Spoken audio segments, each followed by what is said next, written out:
Alright, dito tayo sa may Batangas Pier or Batangas Port Terminal or Batangas Port. So sumakay tayo ng jeep na ang nakaratula ay Kuta. Kuta.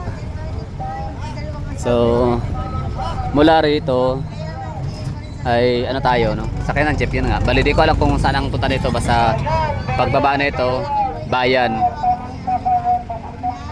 Lungsod, town. So bye bye Batangas Port, maraming salamat. At I'm going to Manila Airport and Padabao. Pagkarating ko ng Davao, saan kaya tayo pwede mamasyal, maglakwatsa, maglagalag? Ano sa tingin nyo? Comment down below.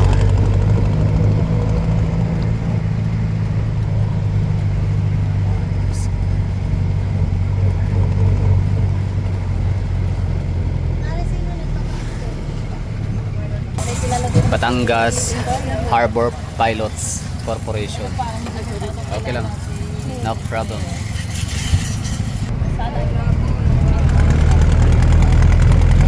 So ano kaya ang ginagawa ng mga taga Batangas Sentro ba? City Environment Office. Kasi napapansin ko sa lugar, ayun oh, dami mga basura, alikabok. So hindi lang hindi fully concreted ang mga sidewalks nila dito.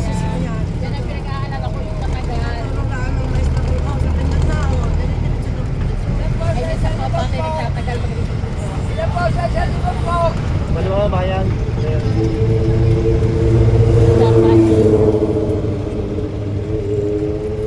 So ang mga dito, ruta, ayan o, Alangilan, Balagtas, Lyceum, Batangas, Alangilan.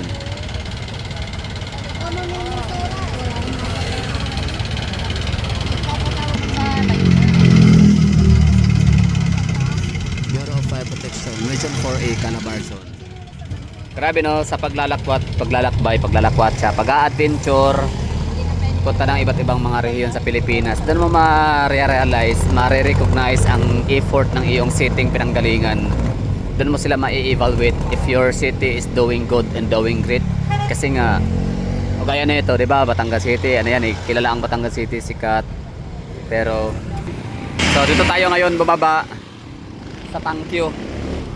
So yun ang bali ulitin ko, doon natin ma-realize talaga na gumagana ng maayos yung syudad natin, ating pamahalaang pinanggalingan. For example, for an instance, Davao City.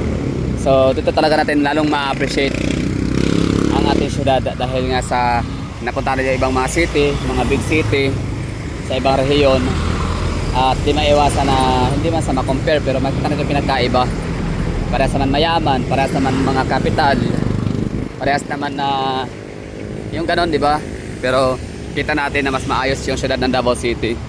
Kaya talagang mas lalo nating mamahalin, pasasalamatan, papahalagahan yung ating mga manggagawa sa Davao City, mga empleyado sa ating gobyerno.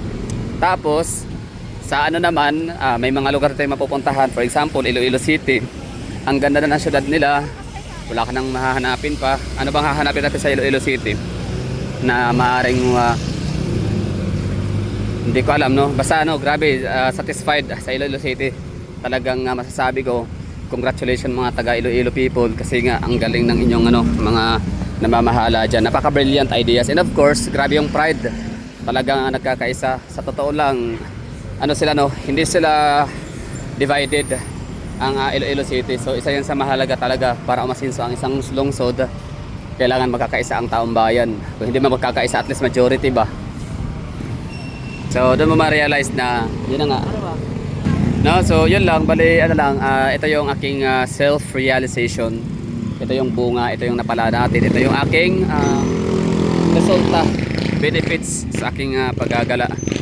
So mare-realize natin kasi minsan hindi na natin na-appreciate yung ating mga lugar, no, na meron tayo sa ating lugar, kasi nga ay di naman tayo di maalis. Alam niyo yon. Pero sa akin is yun, meron kong mga natututunan talaga na ang galing pala ng ng Davao City governments kasi sa aming syudad wala ka na makikitang ganito yung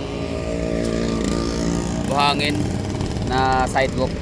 Lahat yan yan, kanal, open kanal, I mean siya kanal no, drainage, tapos nilagyan siya ng walkway. Parang ganyan sa kabila yan for example. Yan. Pathway siya. Ang galing no. So nakakatawa lang. Buti na talaga at ako pinanganak na mayroong makakating paa. Kaya ito, kung saan saan ako dinadala ng ating mga paang gala. So yun lang. So may mga lugar na mapupuntahan natin maganda at wini-wish natin na sana mayroon tayong ganito sa Davao. So for example, ano bang meron sa Iloilo City na wini-wish ko na magkakaroon kami sa Davao City? Yung mga painting, murals, ganda, mga basta very colorful ang Iloilo City. So maraming mga drawing. Drawing yun, pero grabe ang effort na ginawa nila. So para lang just to look good and to make it clean, malinis, good sa mata, yung ganun, very siya, pleasant talaga sa paningin.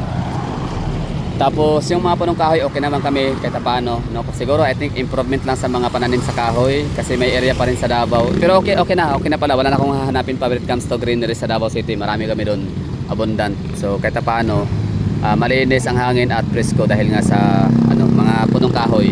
Mga Duterte, sila, mga makakalikasan.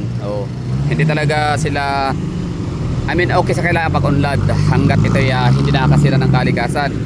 Okay, so ano ba? Yun lang siguro yung ko, esplanade, no? Pagandahin ang esplanade ng Davao. Yung siguro parang sana gayahin o okay lang yung gayahin. Okay lang manggaya talaga. Basta lang. Siyempre, give the credit is due, di ba? So thank you Iloilo government dahil sa inyong napaka-brilliant minds and brilliant ideas. So hinayaan nyo kami or meron kami nakuhang magandang halimbawa paano gawin ang esplanade namin para mas gumanda. Parang gano'n, example lang yun.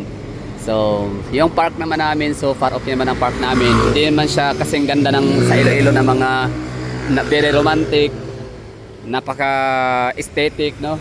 European vibes talaga siya, old vibes, mga ganyan.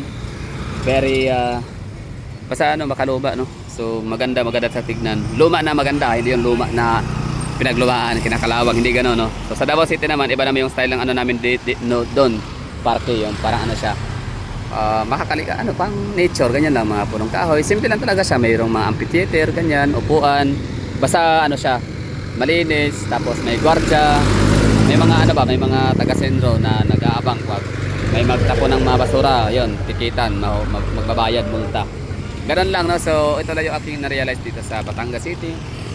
Mayaman na syudad, malaking syudad, capital town or capital city ng probinsya.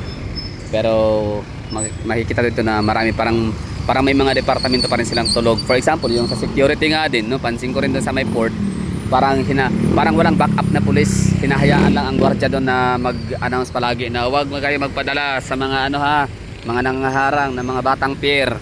Huwag niyo ibigay ang mga gamit nila. Mga aagawin lang yung gamit. Huwag kayong sumama kung saan. Ganon. Tapos yung mga batang pier naman, huwag mo pakikin ganyan, baliw yan, nagwardya, parang gano'n ang sabi. Oo. So ibig sabihin mayroong mga departamento, no? So sa security I think, no, hinahayaan nila yung port na mga gwardiya lang ang kasi sa Davao may pulis talaga doon may gwardiya, mayroon ding pulis. Although I don't know kung may pulis pa, di ko lang nakita siguro. Baka sa loob lang ng terminal, sa labas wala. Mahalaga yan ang labas, kailangan safety sa loob, komportable, ganoon din paglabas. So yun na nga, pati yung mga basura dito sa Batangas, ang gilid-gilid, sa gigilid. So marami tayong nakikita na mataan ng mga parang ilioso ang sentro dito, yung mga taga-city environment office para magwalis, maglinis. Anyway, so yan lang siguro. Thank you for watching. Dito tayo sa my Rans Hotel, New Access Road, Batangas City. Bye bye and ingat.